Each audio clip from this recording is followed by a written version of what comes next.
Darkwood Brew is a gathering that makes use of interactive web technologies, ancient Christian spiritual practices, arts, biblical scholarship, guests who join us via Skype and chat from around the world, and you never quite know what's going to happen. We have people who are evangelicals and liberals, progressives, and some people who are church leaders and theologians, and some people who left church long ago and swore they'd never go back. All those are joining us and finding Darkwood Brew to be a safe place.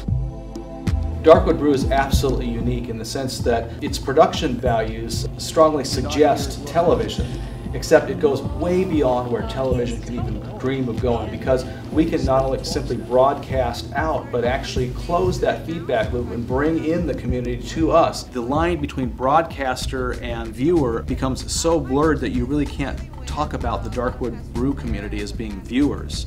They're really participants. There may be someone from Uganda who's up at 2 o'clock in the morning who is on chat interacting with us. We can bring people in from Amsterdam to Seattle via Skype. We can bring in people you've never heard of but who may be amazingly articulate and helpful on a particular area that we're exploring. Or we can bring in people who are big names and highly sought after. For a lot of people, if they don't have Jesus as their get out of hell free card, they can't see any value in Jesus. Darkwood Brew, through the internet and conversive technology, is truly becoming a worldwide conversational place. Well, Numa Divina is really a variation of an ancient form of contemplative prayer called Lectio Divina that was developed by Benedictines 1500 years ago, in which you focus on a text, read it multiple times, and look at what a phrase or words may have stood out for you and meditate on that. What we're doing is creating a worldwide exploration of a passage, reading it a couple times, and then asking the world what phrase from that passage stood out for people. And people on the internet and in the coffee house here in Omaha, we all weigh in on that, and then we explore that common phrase together, finding insight for your own personal journey through communal dialogue and communal exploration and discovery. Chuck Moronic is one of the greatest living jazz pianists. He's on about 50 different CDs and was the director of jazz studies at Arizona State University for 25 years. And he's gathered a group of the top jazz musicians in Omaha. They help us pray better, they help us study together better, they help us to communicate across these distances better, simply by responding in the moment in real time to the energy of the place. And frankly, the music's fantastic.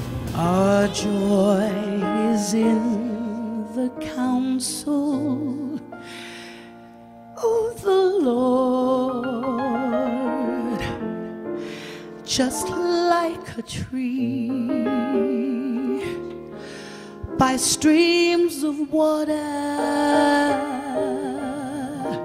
I think Darkwood Brew could change the world, or at least nudge it a bit. What I could see happening over a period of time is something that's already happening and growing, which is people not simply watching Darkwood Brew and participating as an individual sitting behind a computer or watching it on a flat screen someplace, but actually inviting others over as a way of deepening the community that they have offline. More and more of that's happening, and what I could see, if the trajectory kind of holds, is actually literally hundreds and even thousands of communities throughout the world who are all brought together through Darkwood Brew, but where Darkwood Brew itself isn't the focus, it's simply the catalyst for forming community in a local area and then holding hands across communities around the world.